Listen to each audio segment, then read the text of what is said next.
Sayın Belediye Başkanımız Mehmet Tamazoğlu. Alırsa 3 dakika verir.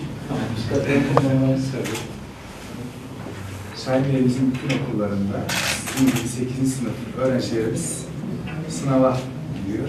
Bu sınavı bize Şahin Bey Belediye'mizin başkanı Sayın Mehmet Tamazoğlu Beyefendi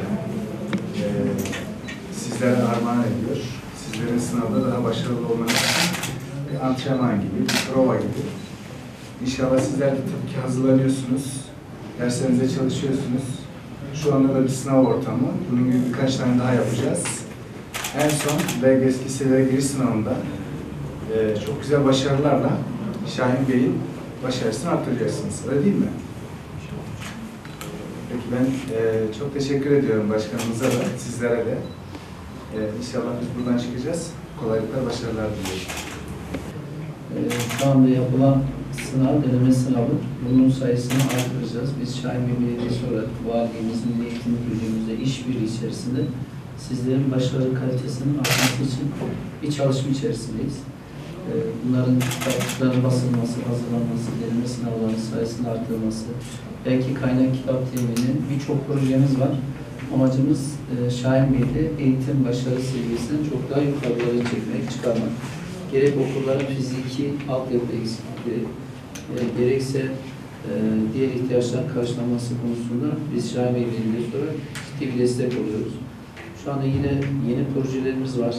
60 tane okulumuza zenginleştirilmiş kütüphane yapılacak. Yine okullarımıza kitap desteği vereceğiz. Tasarım atölyeleri açacağız uygun olan okullarımıza. Şu anda bunun hazırlıklarını yapıyoruz. Laboratuvarlara destek sağlayacağız. Yani eğitim için, başarının artması için fiziki olarak ne yapmak gerekiyorsa bunların hepsini yapacağız. Yapıyoruz. Sizden isteğimiz daha çok çalışmanız, başarı seviyenizi arttırmanız. Her ay kitap dağıtıyoruz. Geliyor değil mi? Bu kitap okumanızı istiyoruz. Onlardan çeşitli ödüllendirmelerimiz var ayrıca.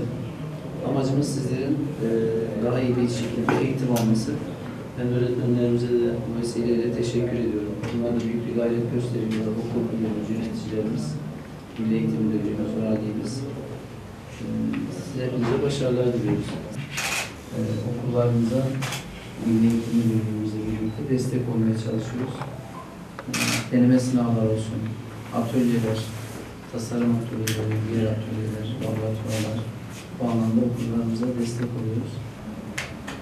Peki, başarılar diliyoruz. Başarılar diliyoruz.